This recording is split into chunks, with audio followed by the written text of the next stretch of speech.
Hey folks, John Boyum here, the Let's Talk Beef podcast, coming at you from Arizona. We spent some, got the family back on the road, headed out to Colorado and picked up the bus and headed down to through Colorado and New Mexico, and here we are in Arizona, and we'll be here for about a month.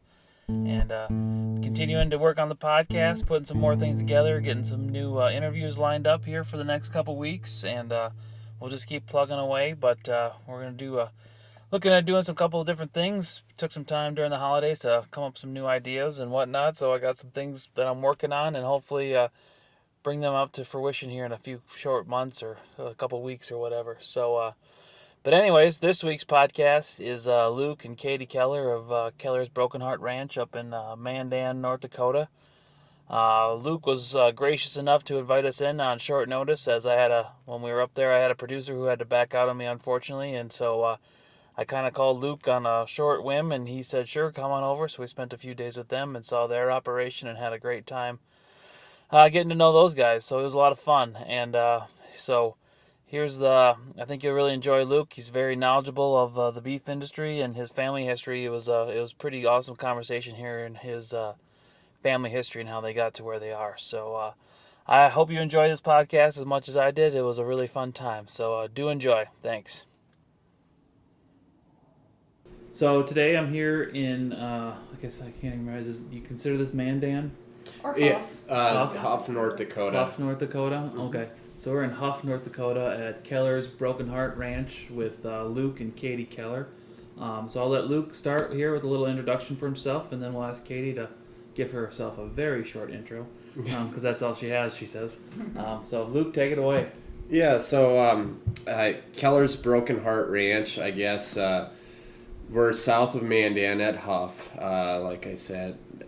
We been here since 1979. My dad and grandpa moved the original farm and ranch here in 79. They were originally from Beulah, North Dakota, which is about 100 miles to the northwest of here. They happen to live in really good coal country, so they actually had coal. Right now, we still rent a pasture up there from a relative who still owns some land right across from where their home place would be. And if you'd go there now, there's the pasture right next to our pasture. There's major coal excavation going on across the highway where my grandpa and dad's farm was. Is where the power plants are actually sitting on that farm. So, wow.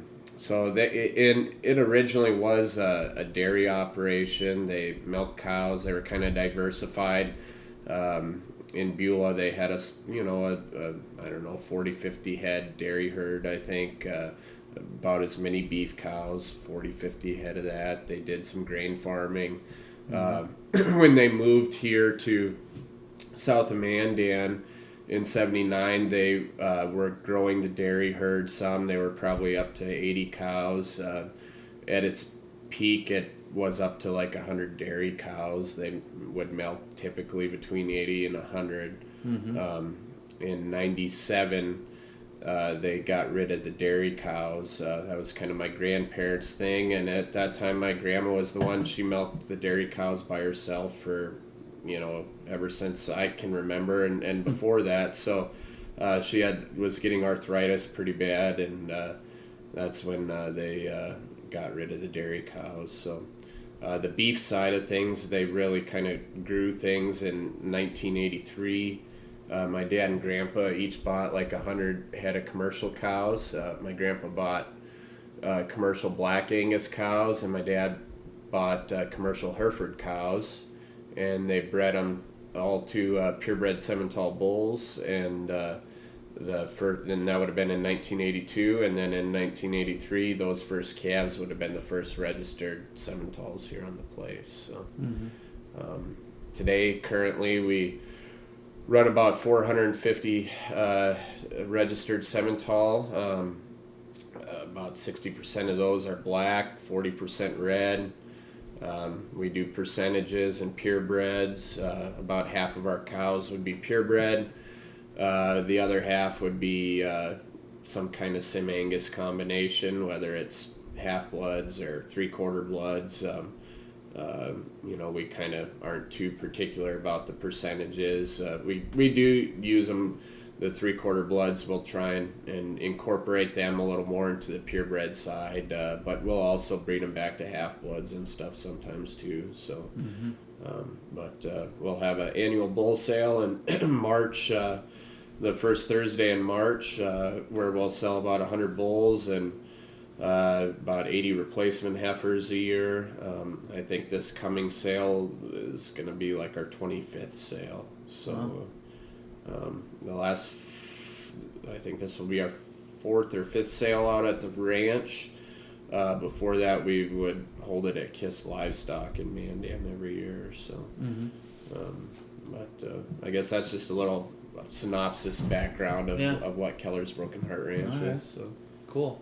So, and then this is your partner in crime over here? Yeah. Try to be. Try to be? Are you good at it or are you bad at it? It depends on the day. Yeah.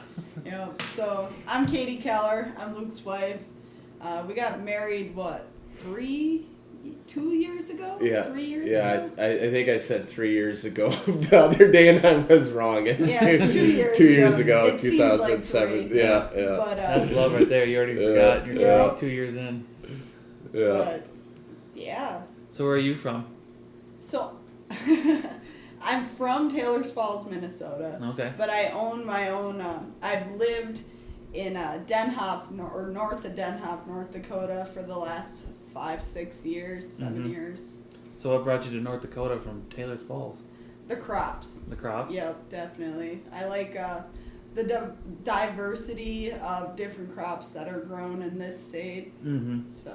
So you just, from Taylor's Falls straight to North Dakota as a crop consultant, or what did you do? Yeah, basically. I went to college at NDSU for agronomy. Okay. And then got hired in Animus, North Dakota. Yep. By Arthur Companies right out of college, and from there moved south and stayed. Stayed? Liking it so far? Yeah, you so love it up far here? it's good. I do like Well, it. I guess you're staying now. You found this guy. Well, yeah, I don't have much of a choice. Yeah. So you went to NDSU too, right? Yep, that's right. So is that where you two guys met? Well, we actually. So I'm 5 years older than Katy, so when I graduated college, she started the next year, and we had a lot of the same friends that were in college. A lot of my younger friends would have been her older friends in college, but we didn't meet until after she graduated college. So it was kind of a funny deal where we both went to the same school, knew a ton of the same people, and really never met until several years after college. So yeah, it's funny how that works. Yeah. Well, you told me you sort of showing me around yesterday, and you took me out, or you told me. So I took my family out to a spot.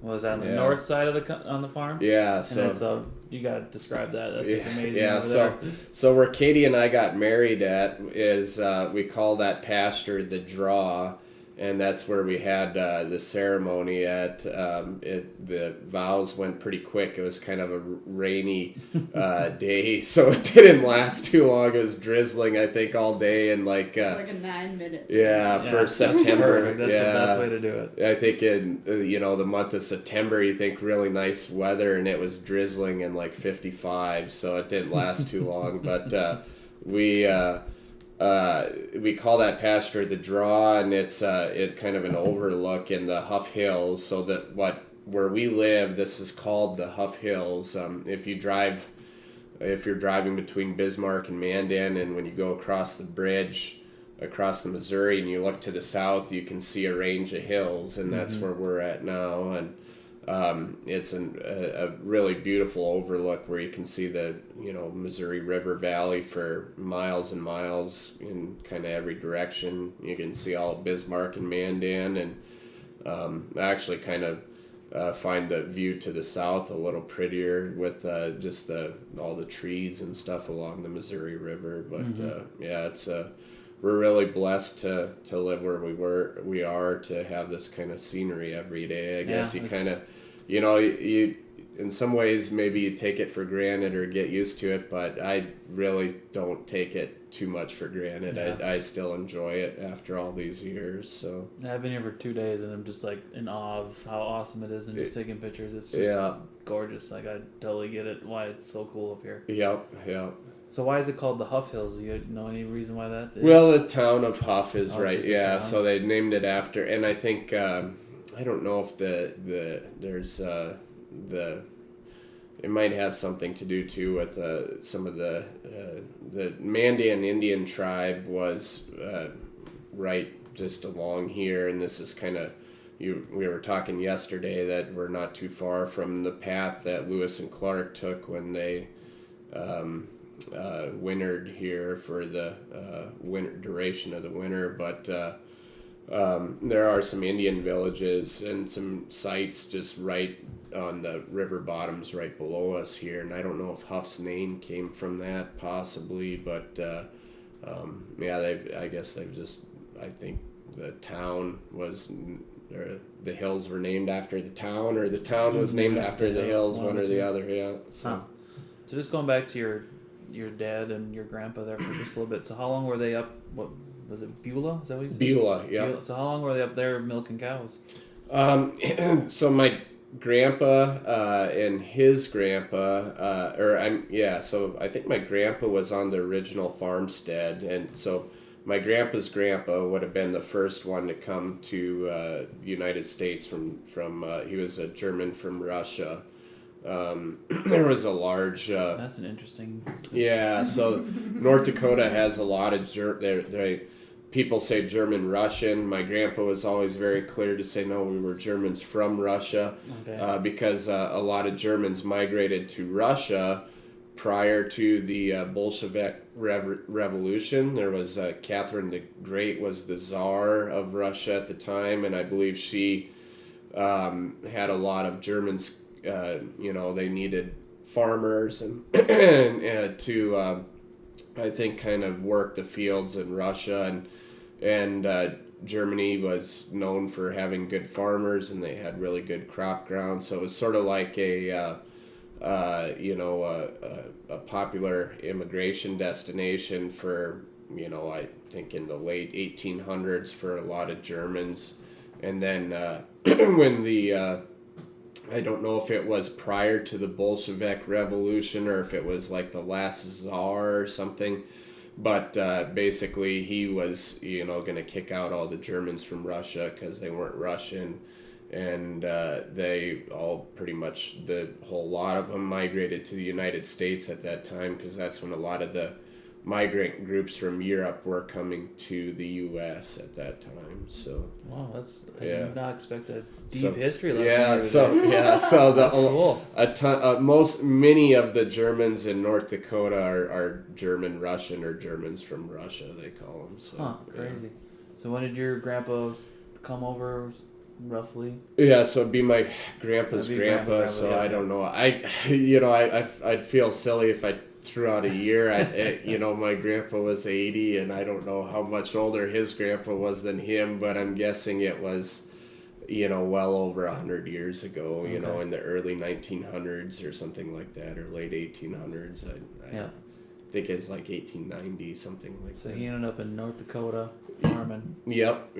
I think the Homestead Act is what brought them out here, like a lot of people. So yeah.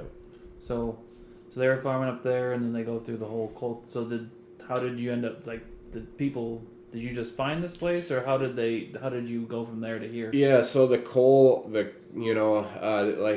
was all a little before my time. So, but the coal mine, if I understand right, they would help you find a place similar. So, they'd try to find a farm or a ranch or a piece of land that would be of similar size, similar production value to what you had, similar needs. So my grandparents, they milk cows.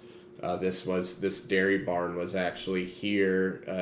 They did some upgrades and stuff to it when they came, but there was they did have a dairy here before that didn't last too long though, I think. But so it was similarly suited to their needs, I guess. Anyway, so the mine did help in that effort, I guess. And then my grandparents had some say and things like that too, of what kind of place they wanted and where they wanted to go. So you said your grandma was doing most of the milking, and how long was she milking till? She probably milked till she was in her mid 70s or early 70s, something like that. She must have been one tough lady. Yeah, she was. Yeah, she was about 5'2", and she, she had a hat she put on her milking hat, and it's a hat that looked a lot like what Arnie was wearing this morning, and that was her milking hat. It was kind of a fishing or a sailor looking type hat, and she'd put that on and go milk cows. So that's just right. So did your grandpa milk cows too then, or was the cows kind of her thing? Yeah, well, he'd help with it, but she'd get after him if he wasn't doing it her way. Yeah. So usually what my grandpa or my dad or even when I was little, I remember what we would help with is sorting cows. Looking if there were any with mastitis or any health issues, taking care of them, feeding all the bottle calves, that kind of stuff. But as far as milking the cows, that was kind of my grandma's deal. So, So what was your grandfather like then? He was a typical German, I guess. He was stubborn, very loud, very much family oriented. I guess if I had one thing to say about him is that family was extremely important to him. He kind of, as a kid, he kind of reminded me of John Wayne. He was kind of a tough guy, but good-hearted, and always sort of did what I think was right, so. Did you call him the Duke? Yeah. No, I didn't. No, you called him the Duke? Yeah. Huh. So then they move here, do the dairy thing, and then what did you say? I can't remember when you said they sold them out.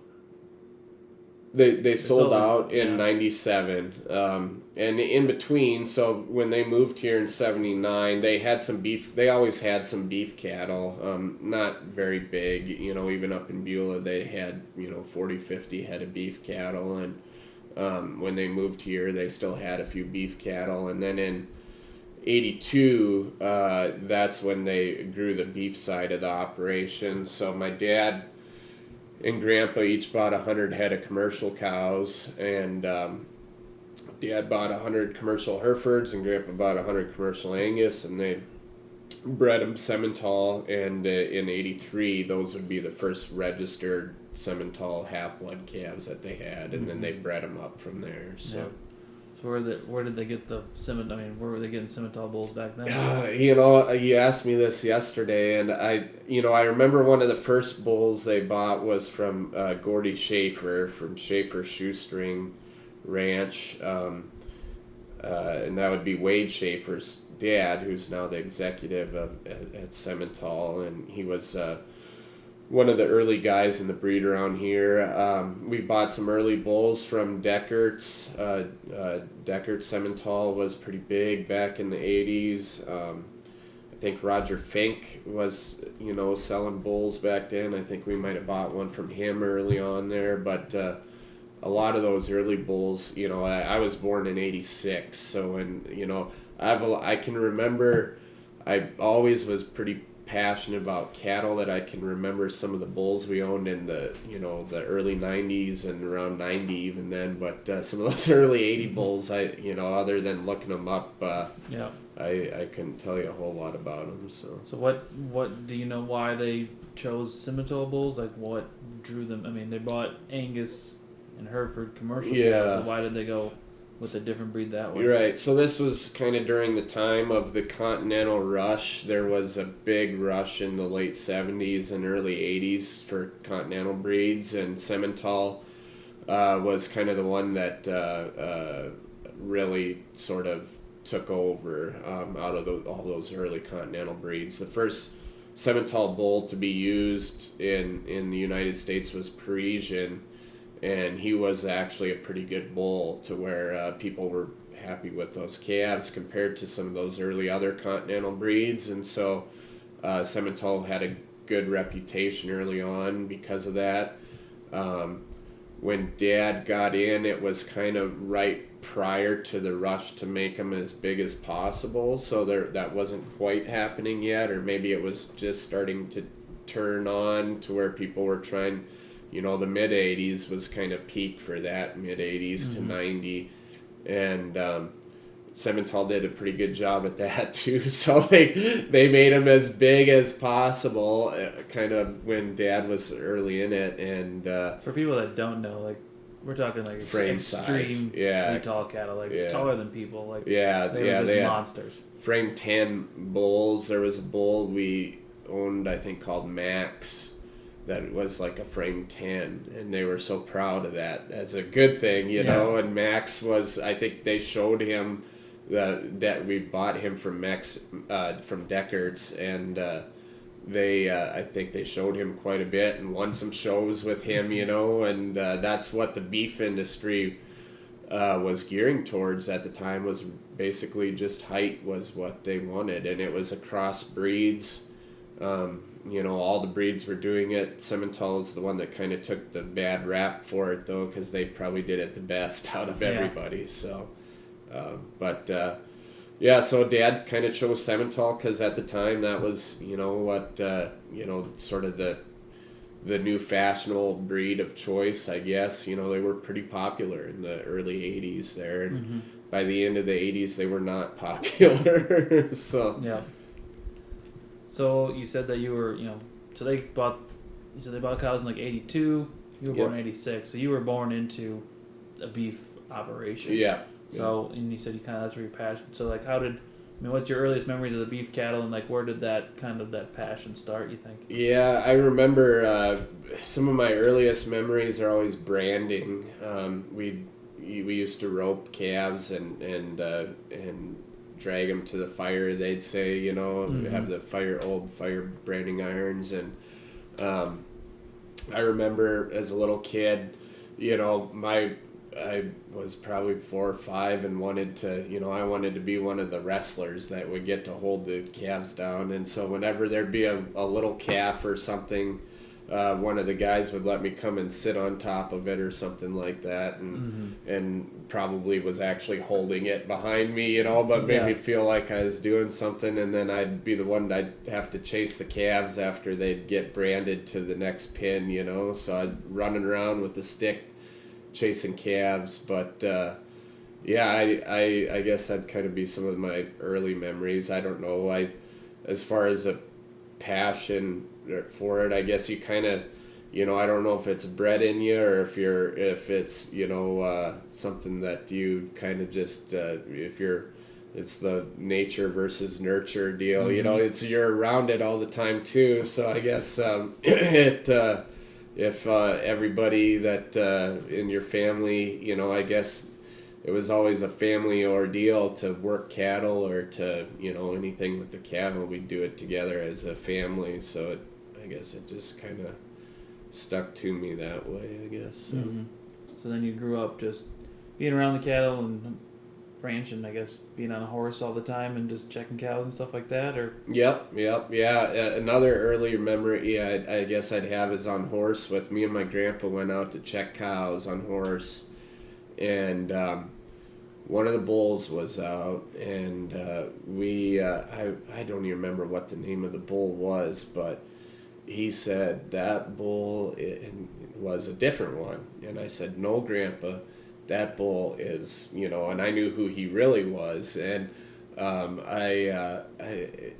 anyway, so we argued about it the whole way back. Well, we're gonna ask Dad, Grandpa said, and we get back home, and I said, Dad, isn't the bull that's supposed to be in that pasture so-and-so? And Dad said, yep, that's right. And Grandpa just started laughing, and he said, you're going to have to make me have to eat crow, and I thought he was serious. So I was young enough that I thought I was going to have to go shoot a crow for him to eat. But, Yeah, all those kind of early memories are of doing stuff with cattle and riding horse, and we'd ride horse. Well, we still do a lot, but it seemed like before it was even more so. We never owned a four-wheeler.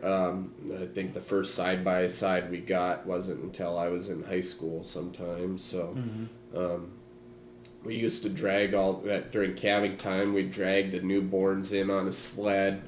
If the weather, if we wasn't warm enough yet to calve on pasture and you had to bring them in, we'd drag them in on sled with the horse. Now we got gators and we got tracks for the one gator, so usually we'll throw the calf on the gator and then go back with the horse to get the cow in if she don't follow us in. So Yeah. but So I mean, so beef cattle was in your blood pretty early. Yeah, Pretty yeah. often. yeah. So I mean, that's what you went to school for then, was animal science. Yeah, I went to school for animal science, and I really enjoyed it. I enjoyed NDSU a lot. I know we were talking yesterday a little bit about, I guess if I had to do it again, I wish I would have probably changed my major a little bit into something that I didn't have so much previous knowledge about, and I did learn more about, through the classes that I took, but like we were looking at pasture yesterday and talking about grasses, and I really kind of enjoy learning about them now, but I didn't learn quite so much about them in college. And range would have been a neat major, I think, to learn a lot more about range management and your different grass species and weed species and things like that. And or even a marketing class. Nowadays Yep. I minored in ag business, but maybe that would have been a better thing to major in. But It's a lot of hindsight there. yeah, right. Yeah, I really kind of got a passion after college for genetics after I went to work for Simmental. And one thing I really wish I would have done was if I would have done a doctorate or a master's or something in animal breeding and genetics. That would have been I think a really fun thing, because that kind of, you were saying being born or bred in, I guess kind of more lately here, the last several years, the genetics beyond, just the science of genetics has become more of a passion, I guess, to learn about than it was prior. When I was a kid, we did a lot of livestock judging in high school, and I judged in high school and was on a state champion 4-H team and FFA team, and I thought I knew a lot about breeding and about genetics and about what's good, what a good cow is and what a bad one is, but since I worked at Simmental, I've learned a lot. I think an awful lot more about what really makes a good one and what makes a bad one. So I actually kind of stumbled on my next question. I was going to ask about the genetics and when did that start? But I guess you said it was kind of when you got to ASA. So tell me about that job and how that kind of has helped you, or what did you learn there? Yeah, so I worked at the American Simmental Association for 5 years. I was hired by Dr. Jerry Lipsy, the CEO at the time, and I was a regional field staff member for the first 2 years or 2.5 years there. And I covered the North Central region, so I covered North Dakota, South Dakota, Minnesota, Iowa, Nebraska, and Eastern Montana. And anyway, that job kind of consisted of going to bull sales and heifer sales and going to junior regional shows and state fair shows and membership outreach and visiting different ranchers at their place, and maybe trying to help them market cattle, different things like that. I enjoyed that job, but the latter half, when I was at ASA, I was promoted to director of the title was director of seed stock and industry operations, and then I got to travel more the whole United States and kind of focus more on special projects and ways to grow Simmental's influence as a breed and promote. I think what our mission was at Simmental to unique areas that we weren't getting in before. Like I went to Florida multiple times where there's not a great presence for Simmental. It's a pretty small deal, but Florida's one of the biggest, in terms of average herd size, has some of the biggest ranches in the country, and so trying to get in there in different ways and see what they're doing there and how we could kind of fill that role, I guess. And now, Florida's got a pretty major bull sale down there, that Southern Excellence sale that's Marty Ropp kind of helped get started, and it's kind of a neat deal to see how they're, I think, going to have a real impact down in Florida. So, and not only that, they sent me to Australia for a couple weeks to visit with some different, breeding companies from Australia and some industry leaders and things like that. And it was a really, I think that was probably where I really started to learn a lot more about our industry and the genetics side of it. I worked probably more closely at that time. Wade Schaefer took over as CEO of Simmental, and he's a geneticist, is his background, and I working closely with him and with some of the other geneticists that work at Simmental, I started to learn a lot more about the science behind it and how these numbers are created and indexes and EPDs and genomics and how they're all tied together and what we need to be selecting for, or I guess how to select based off of numbers, I guess. So, yeah. So it must have been quite an experience too, meeting a lot of producers, and I'm sure you got a lot of friends and connections and networking through that too. Yeah. I've got a guy in Oregon that I was telling you earlier. I'll talk to him about. It seems like I haven't heard from him in a while, but usually it's about every few days. It seems like that he'll call. He talks to this guy more than he talks to me. And it's bad. And Just call him his boyfriend. Yeah, exactly. Yeah. But and I'll be on the phone with him, and he'll be like, "Sorry, I gotta go. Mike's calling." But and usually it'll be about the third time you try calling me that day. If I better talk to him. So, but I've got friends all over the country and people and different contacts that you can reach out to for different things. And I took our judging team out to I coach our local 4-H judging team, and we won the state contest. We're going to the national contest in Louisville. Wow. And it was pretty easy to find places to stop at, not only for cattle, but like the one gal I knew that worked at Red Angus, she married a sheep farmer. Okay. And so we had a real good sheep stop, Yep. And it was kind of a lot of that kind of stuff. So cool. But, yeah. So I guess now we're kind of up to the present. So then you quit the Simmental Association and come back here. Yeah. And so what are your kind of roles here? Well, I guess it's basically my dad and brother and I are here. So there's 3 of us here full time. My dad is 65. I'm the oldest child at 33. I have a younger brother that's 27, and then a sister that's 23. And she'll be getting married here in a month. And she is a county agent for the neighboring county. Okay.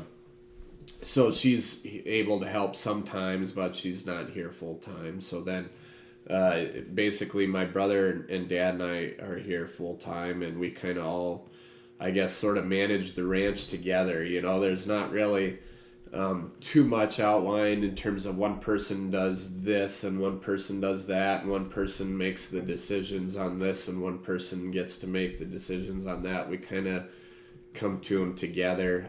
I guess I'd say I'm probably the one that's mainly that has the main influence on our breeding program and our direction there, but also my dad and brother will have input, and my brother's probably the most quiet out of us, so he's usually okay with whatever we decide to do with stuff like that.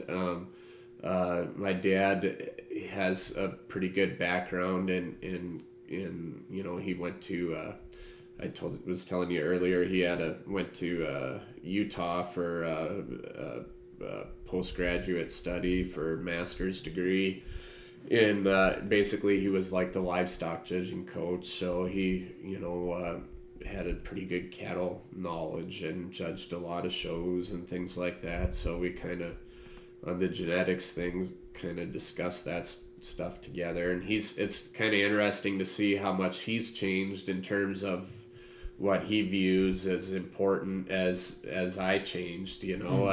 I was the one pushing them, we got to push this API, and prior to working for Simmental, we really didn't put a lot of emphasis in API, and API is, I guess I should probably say what it is. It's short for All-Purpose Index, which is a all-encompassing life cycle index. And what a life cycle index is it puts a dollar value basically on every trait you can measure. So all of your inputs have expense dollar values put on them. All your outputs have plus dollar values, so that you can really basically figure out what true genetic profitability is through that number. So, I remember we being kind of raised in the judging world. I guess you kind of have your ideas of I know what a good one is, and I think we kind of found out that a lot of that stuff don't matter too much. I think it's important to have some sort of baseline or idea of what proper phenotype is, but I think you can have a great looking animal that is going to give you a standard carcass and not make you any money, but it looks great from the outside. And you can have a good looking or an average animal that's going to be a prime yield grade 2, and you're going to make a pile of money off of that thing. So I'd rather take that good looking one than one that's gonna win the show and not make the commercial industry any money. So So the three of you kind of manage all together, and then you got your mom who's a vet, so that helps out a lot. Yeah. So my mom's a state veterinarian of North Dakota. She's had that job for I don't know, probably almost 20 years, and then prior to that, she was the deputy state vet for about 5 or 6 years before the state vet took a different job and she replaced him. So, she's. It's nice to have a vet on call all the time. Yeah. She probably would rather that we didn't call on her so much, but and the nice thing too is that you do learn some different things from her. To where we're probably not quite as dependent on a veterinarian as some other ranchers would be, just because she you're around her so much, or she teaches you so much that we can do quite a bit. She's she said that she was going to teach us how to do a C-section, and so I decided, well, we're just going to make sure that our calving ease is good enough that we're not going to have to deal with that anymore.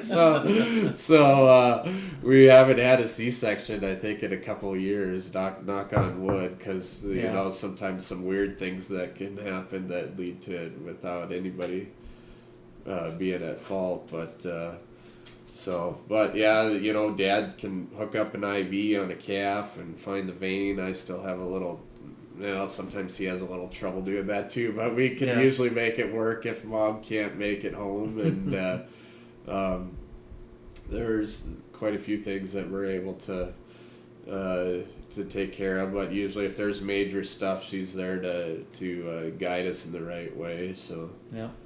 And we've got her on weekends and stuff, so then she's trapped at home. So Yeah, I think you said she's close to retirement, so then you're gonna have her even more. Yeah, she's gonna be retiring here in about 1.5 years, so I think she's looking forward to that. But if she'll be on vacation a lot. yeah, more. I think that's what her plan was that her and Dad are gonna be traveling a lot more in 1.5 years. So yeah, well, good for them. Yeah. So the only thing you were missing was an agronomist, and then you went and found one. Yeah. So then that's the latest addition to the family is my wife Katy. We've been married a couple of years, and she's an agronomist. And I always tell people I don't know anything about farming. Yeah. And I'm not a farmer. I'm a cattleman, and so now I've got my wife to tell me what I don't know about farming. Yeah. So and it's made a difference since Katy's been in the family. I think we were kind of headed in the right direction in a few areas. We had been doing cover crop for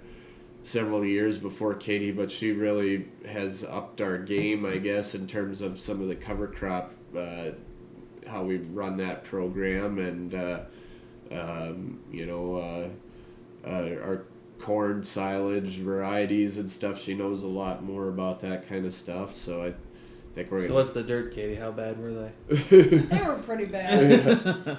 But I think the main way that we've helped each other out, because I give them really cheap seed or seed at cost, but then I can test varieties on their fields. Yeah. So it's actually helped out all the neighboring farmers quite a bit. Yeah. And ranchers. Yeah, you can do a lot of test trials and try different things and do things. Yep. Yep. So then but now you have competition. I guess you have another agronomist coming into the family too. Oh yeah, Thomas is marrying Tess, Tessa. So yeah. So my sister's fiance is, I think he has a degree from NDSU. Is it in agronomy, right? Yeah, The same he's thing. in crop and weed science. Crop and weed well. science. Yeah. So he's currently like a sprayer applicator for one of the co-ops. He just sprays. So I think he's it's a decent job, but I think he's looking to find something else, maybe. I don't know, but we'll see. Yeah. He's a good guy. Yeah. He'll find something. Yeah. Cool. So I guess where does this ranch go? What's the future look like? Where do you want to take it? Where do you want to go? Well, I think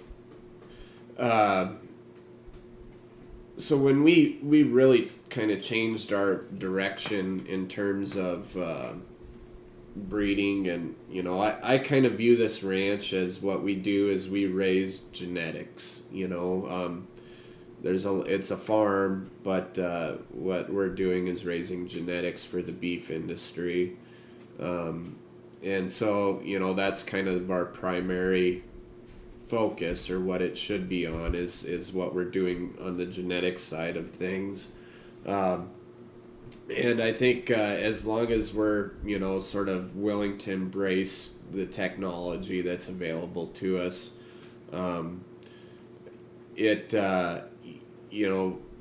when I started at Simmental, where our cow herd was then compared to where it is now, and the type of bulls we were making compared to what we are now is night and day. We had to, I think, it's hard to admit when you're wrong, and I think that's one of the biggest trouble that ranchers or farmers are pretty stubborn in general. Mm-hmm. I'm pretty stubborn. You can ask Katy. But we basically had to kind of look in the mirror and sort of take a good hard look and say, well, I guess what we were doing wasn't right. We stumbled upon probably some pretty good genetic decisions just by getting lucky, but we were making decisions basically purely off of phenotype, off of performance growth, and off of kind of what was fashionable in the industry, I guess. When we went to the approach that we want to breed cattle that make money, we started measuring everything that we can measure. We retain ownership in our steers. We measure mature weights. Basically, like I was showing you this morning, if there's something that we can measure, for the most part, we put a number to it, and we turn that data into the association. I think a lot of times people get hung up on, well, this one had a 950 pound weaning weight, and that's really big, and I don't really, now if I look at somebody's sale catalog, I don't even look at what their weaning weights or yearling weights are. I want to know what their weaning weight and yearling weight EPDs are, because that's a lot better predictor for what the growth is going to be.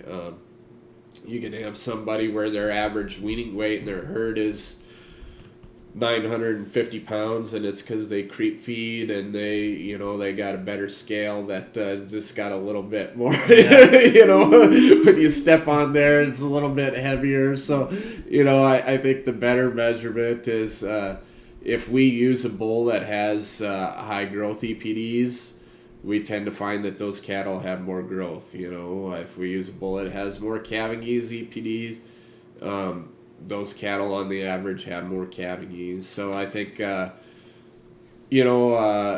was a hard thing to kind of admit that, but we made that decision, and then we decided we better fully embrace that. And I think as the future, like you said, where does the future go? Well, I think right now there's, DNA testing is a big thing. And so we've whole herd tested. Every cow has been tested for the GGP-LD test, which is what Simmental had an initiative to try and get as much DNA gathered up as possible. So they did a special for guys that would do their whole cow herd, basically. I think you had to do at least 90%. We test all replacement heifers that we keep, and then we test all the bulls that we sell. And really, I'm kind of more interested in the female side. I want to know what our cow herd is that we're keeping, because they're the mothers of those bulls that we're selling. And then we basically test the bulls just as a customer service type thing. It's not really helping us in any way, but it helps us if there's something that's a high dollar value potential. It might help that out.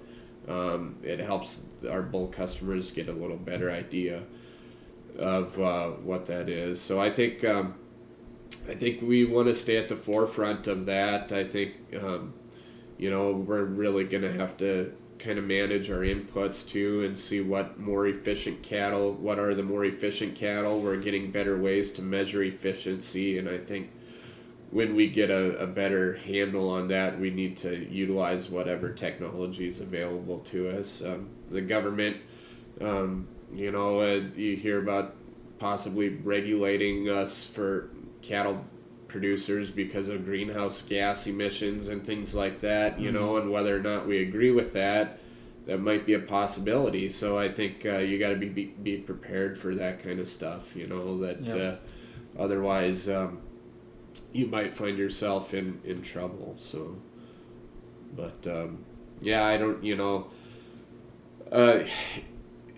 the other thing too that I don't know if you've heard of SWOT analysis before, but they said strengths, weaknesses, opportunities, and threats. And, some of the bigger threats to what we do, like I just mentioned, the greenhouse gas deal. The other one is the fake beef.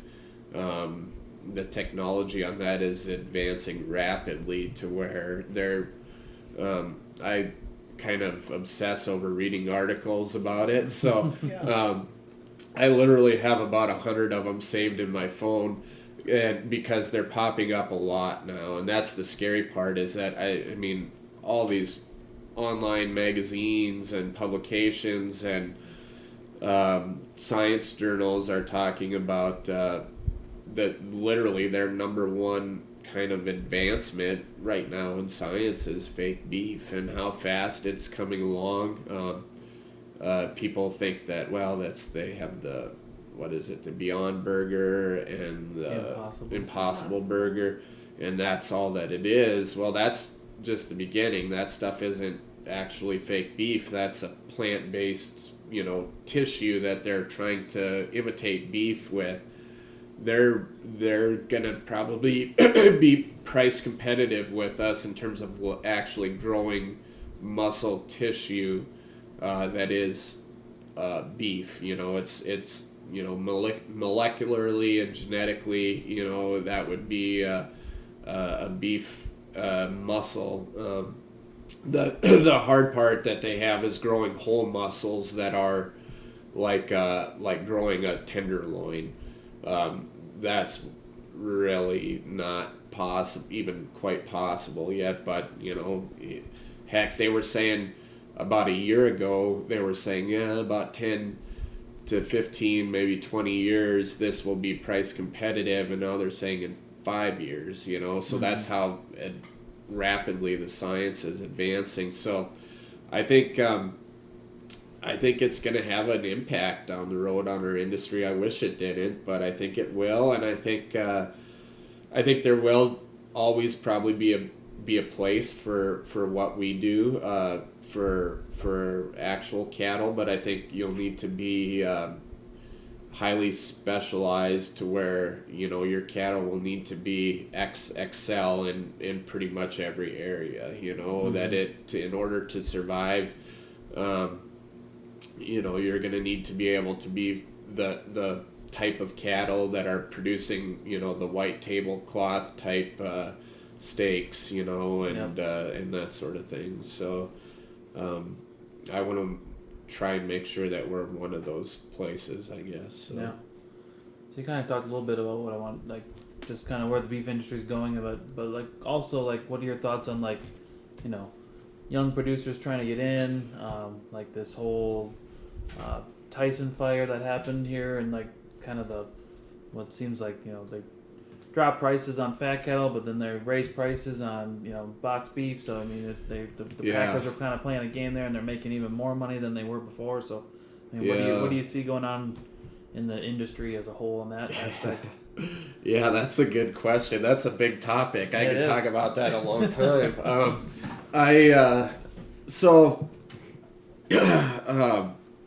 It's hard for a young producer right now. We were talking about this yesterday, and I have a couple friends that I went to college with that they love cattle just like I did.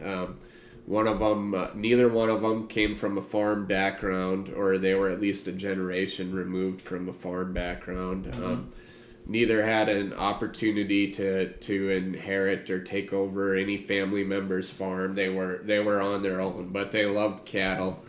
One of them grew up getting to go to his grandparents' farm, and they retired and sold out before, I think, around when he graduated high school or something like that. And then the other one worked for a rancher that was kind of like his mentor. He really looked up to him a lot.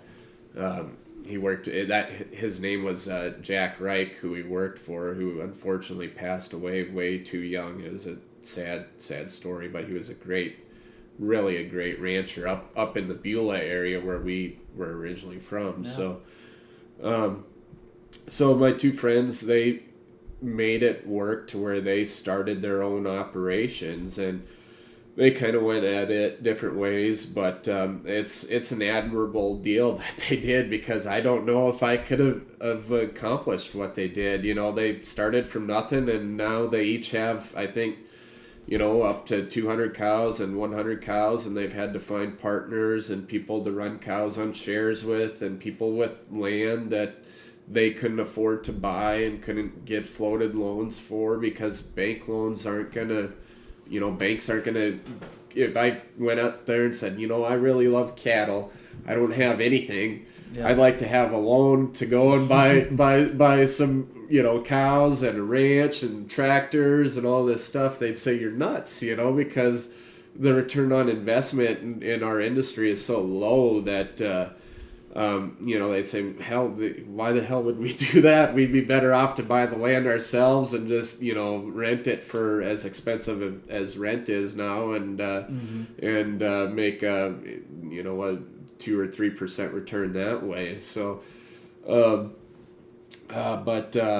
so it is a challenge for those guys, and part of it is because of what our market is. In 2012 and 13, I think, is that when we kind of saw our all-time highs. I think so, it was around that time. And really, there was some growth at that time in terms of, I think people were pretty optimistic. Smaller herds were I think, optimistic about the industry.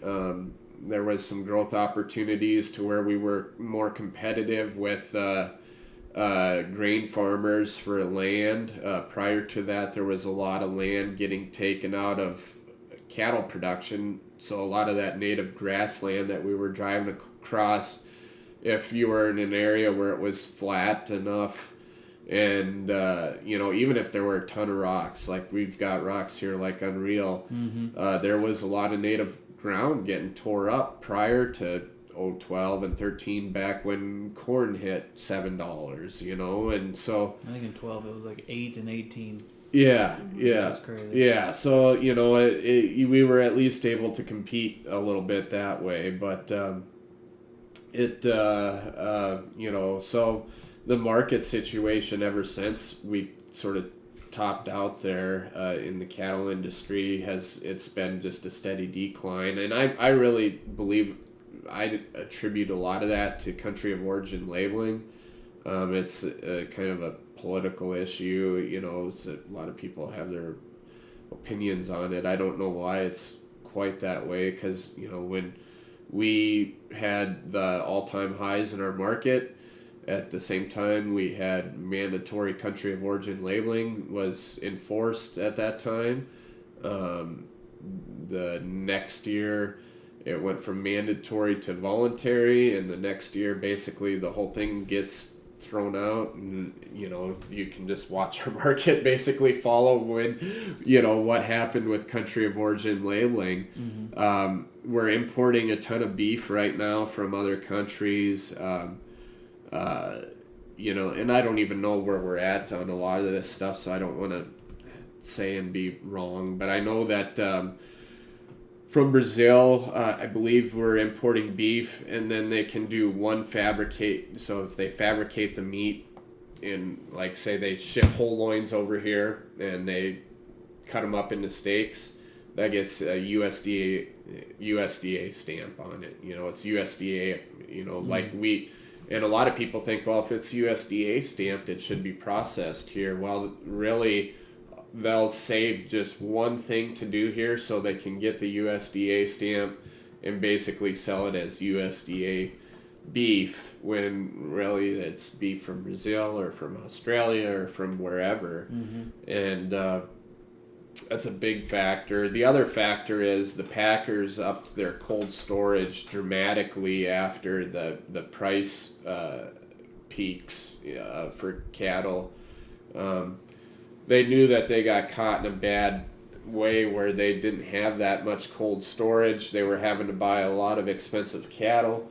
And what would have helped them ride that peak price points out would have been if they would have had a lot of beef already bought up at cheaper prices in cold storage that they could have moved, to keep their, wholesalers and things like that they sell to satisfied, so but they needed to buy that expensive beef. So I don't know, I think I've heard the figure is something like they've doubled their cold storage, maybe even more than that since like 2012. So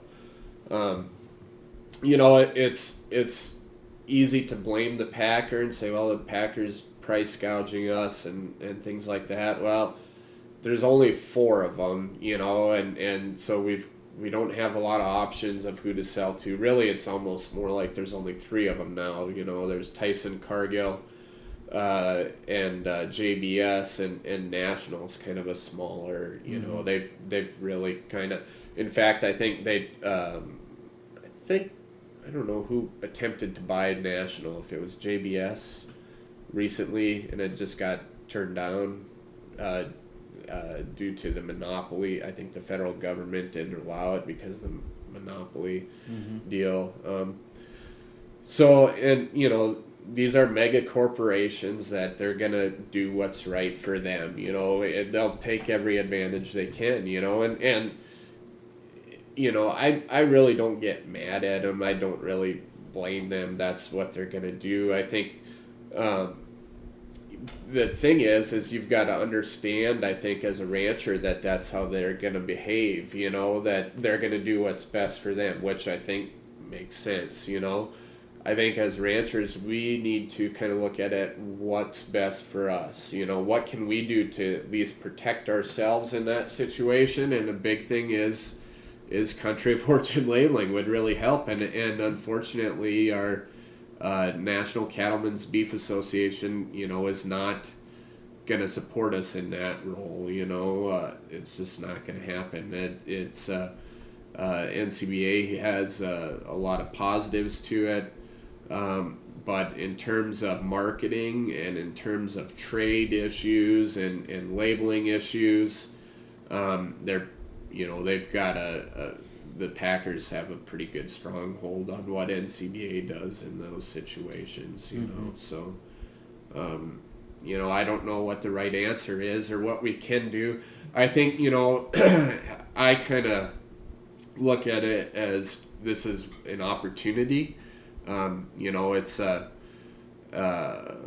something that I've been kicking around in my head, you know.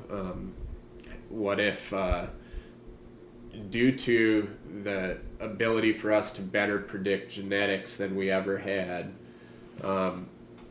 what if I said, okay, I'm gonna, if you participate and you buy all these high TI bulls and high API bulls, I'm gonna just buy all your calves, all, you know, basically. You know, I'm going to own them all, and I'm going to own them all the way to the Packer, and I'm going to own them at the Packer, and we're going to have our own deal, you know, because I know I can make money on these cattle, you know.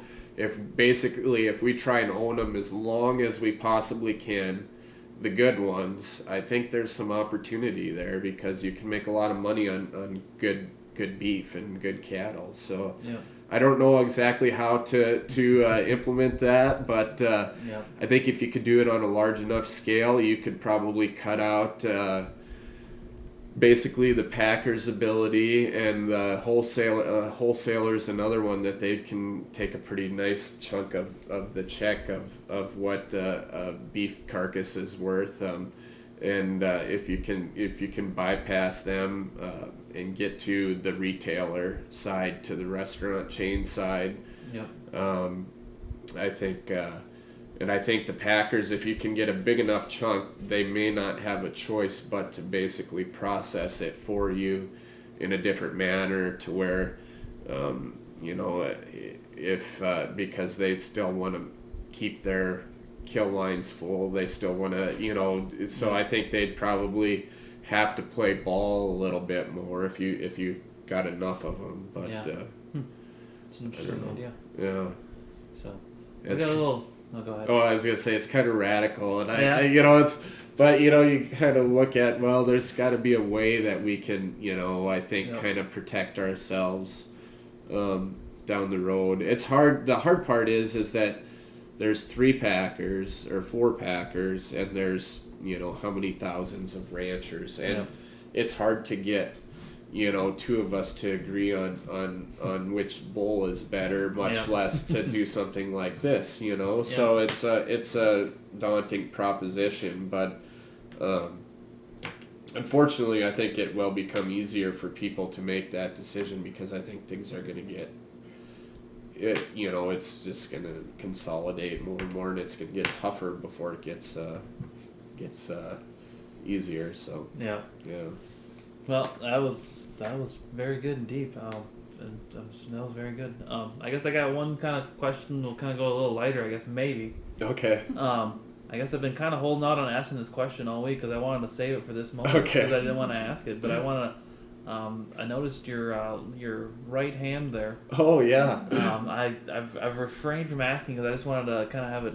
Yeah. I didn't want to know the story beforehand. So can you tell me about that?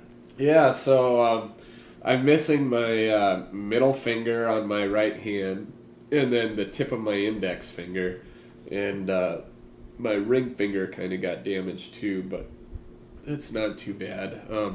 He's already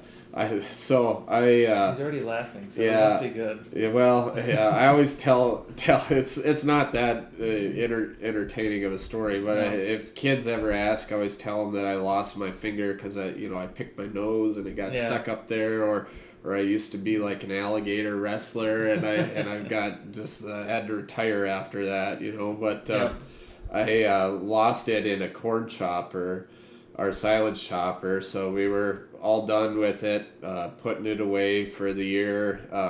I had it running on an idle. I had all the shields opened up and I was blowing it out with an air hose. And I was behind it, so if you're familiar with a pull-type silage chopper, it's got a trough with an auger in it, and then the back of the knife reel is exposed there. And I dropped the air gun, and my reaction was to catch it. If you drop something, if I tip over this bottle of water, you'd try and catch it. So, and that it was one of those things that the hand is quicker than the eye, and and gosh, as soon as I pulled my hand back, and it felt like I just hit a wall or hit a wood table or something like that, and I knew I was like, oh, this is not going to be good. And sure enough, it was all kind of mutilated, and so I started yelling at Dad to shut it off, you got to find my fingers, and he actually did find my middle finger, the whatever, and I think he even found the little tip of my index finger, which I'm basically missing my index finger from the first joint forward, and my middle finger is from, there's just basically kind of a little nub left of my middle finger. And so he found those pieces and brought them with to the hospital, but they were pretty chopped up pretty bad from the silage chopper, so they were not able to reattach them. But, it doesn't really bother me too much. I basically, I'm able to use my right hand like I could before, other than my index finger doesn't bend quite in the middle like it should normally. I can't quite get a good strong grip with my right hand, but it hasn't really bothered me too much, I guess, in terms of working or anything like that. Sometimes if I got to do something real detailed with my fingertips, I might ask someone else to do it or try and use my left hand if I can, because I'm kind of ambidextrous. I shoot a gun left-handed. I learned how to write left-handed while my right hand was all bandaged up and healing for about a month. I could pretty quick. I learned to write left-handed, it seemed like. So, but you can't really tell the difference. No. Yeah. So it's bad both it's hands. bad both ways. Yeah. My left handwriting is probably just as bad as my right. Yeah, it's about the same. So when did this happen? How old were you? I was 23. I just graduated college. Okay. I think I was. It would have been the fall when college would have started back up again. So. If I would have went for a fifth year or something, that would have been when that started. So, it's one of those things, on the farm, there's so many dangerous things and you got to be so careful. My grandpa is the same thing.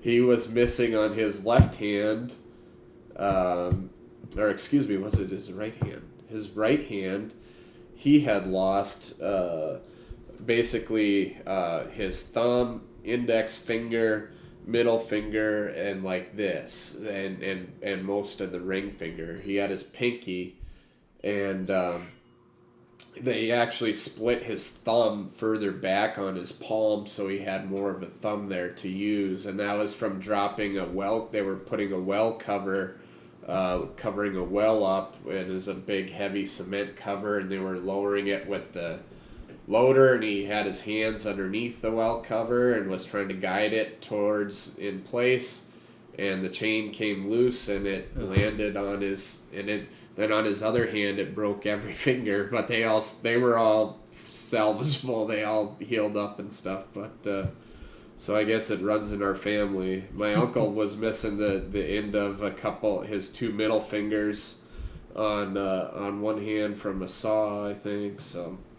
You married into this. Yeah. Hey, I'm pretty bad too. Don't worry. You got all your fingers. I've had my injuries. Yeah. Mine just aren't as noticeable as his. Yeah. Well, Katie had a traumatic brain injury actually when she was in college from a horse accident. So she was in a coma for like a day or a week. In a coma for a full week. Yeah. So what happened? I gotta ask now. I can't just end on that. Oh, well, I was just riding on my first day off of the summer. But you grew up riding, so you've been... I grew up on horses, yeah. I've been training from a young age and apprenticing under trainers for as long as I can remember. Because, you know, I know enough to know that somebody always knows more. Yeah. So... the horse, I took off running on him. We hit some mud. He fell. Therefore, I fell because I was on him. Yeah. And that knocked me out on impact. Actually knocked the horse almost silly, too, on impact, I guess. And, yeah, I got airlifted to the hospital. Was in a coma for a week. Was in the hospital for, I believe, 7 weeks after that. And then in a wheelchair for a while after that. Had to relearn how to, like, walk and talk and all that jazz. But I'm okay. When did this happen? So I was actually 19, almost 20 when it happened. So were you here in North Dakota? 2000. No, I was in Minnesota. Oh, you were in Minnesota? Yep. Yeah. Wow. She was going to NDSU at the time, but she had to skip a semester, right? I skipped a year. A whole year to kind of recover from it. So yeah. Everything's good now. Everything's back to normal as far as you can tell, or. Well, yeah. I mean, he married me after, so I must not be too screwed up. Well, that's crazy. So yeah, you guys do have a little. See, Katie's got a built-in excuse now. She always say, "Well, I had a brain injury," you know. So yeah. She always falls back on it once in a while. Yeah. And also, I work so much. I have a CRS syndrome, so it's can't remember shit half the time. Okay. So I can blame that on my brain injury or on my work. Or yeah. Awesome. Yeah. Well, I gotta say thank you so much for letting me come. It was short notice, but I'm glad you said yes. And you guys got an amazing place here. It's beautiful here. I can definitely see why people come to North Dakota. Yeah, well, I'm glad you came. I'm kind of excited to be a part of this, kind of in the earlier stages, I guess, of this podcast. I think we need more people kind of doing what you do, or to try and take our message to the general public, because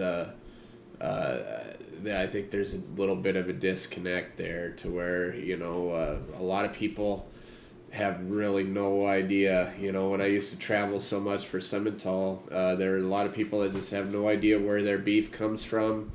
They think we're all like factory farmers and things like that, and really probably cattle is really kind of the last family farm, kind of local raised product, and I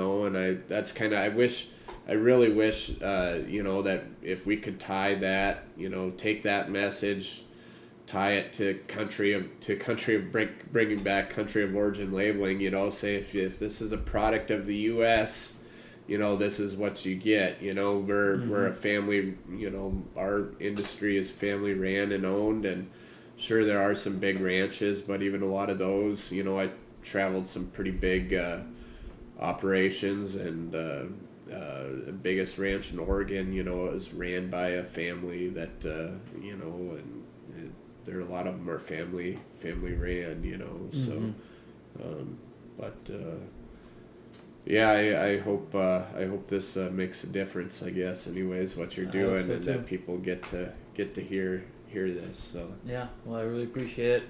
Glad you let my son had a ball. Yeah, riding the tractor yesterday, Reagan. Hey, so it's been great, and hope to do it again sometime. So yeah, thanks a lot. Yeah, and, we'll talk to you later. Yeah, thanks, John. Thank you, guys. Thank you. Yeah, bye. So there you have it, folks. That was Luke and Katy Keller of Keller's Broken Heart Ranch. Thanks so much for taking your time out of the day to listen to the podcast. And if you get a chance, please go and give us a 5-star rating. It really helps me out, and as well, share us and like us on Facebook and Instagram and Twitter, and share with all your friends as much as you can. So I really appreciate it. Thanks, guys. Have a good day.